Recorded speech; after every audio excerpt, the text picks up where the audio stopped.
Pag maganda yung camera, maganda na raw agad yung picture. Totoo ba yon?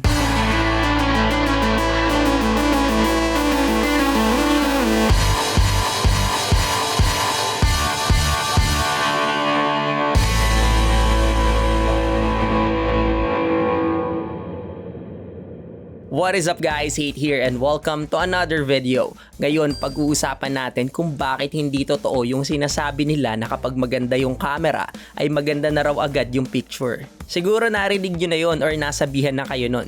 Yung tipong, ang ganda ng kuha mo. Ang ganda kasi ng camera mo eh. As a photographer, di ba parang medyo nakaka-offend yun.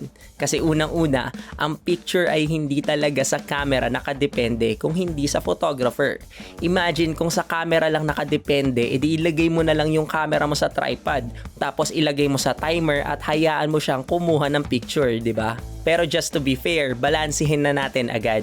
Ang camera na maganda o latest model is for convenience yan ng photographer. Meron talaga yung added value in terms of quality ng isang picture. Pero pag-isipan natin to, imagine niyo yung mga magagandang picture noon. 10 to 20 years ago, yung panahon na hindi pa kasing advanced ng technology ngayon. Maganda pa rin naman yung mga picture nun, di ba? Yung mga best of the best award-winning photos noon, hindi naman nagbago yung ganda nila, di ba? Maganda pa din sila kahit ngayon. Try nyo mag-search sa Google ng mga lumang litrato, makikita nyo yung ganda ng mga picture na yon.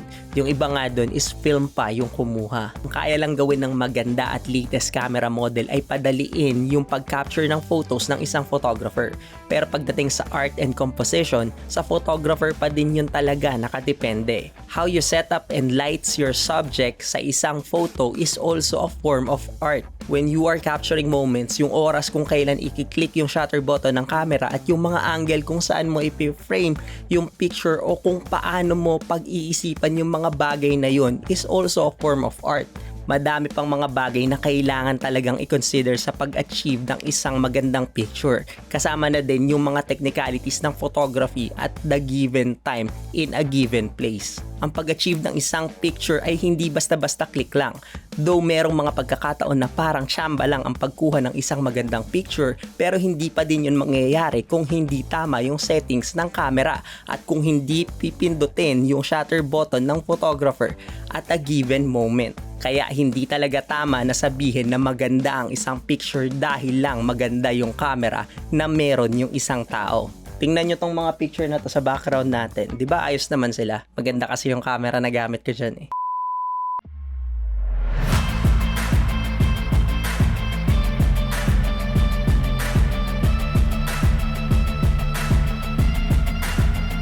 So that's it for me guys. Thank you for watching Hate Photography TV at may natutunan kayo or at least I got you entertained. Don't forget to like and subscribe. Once again, my name is Hate. See you in the next video. Mabuhay!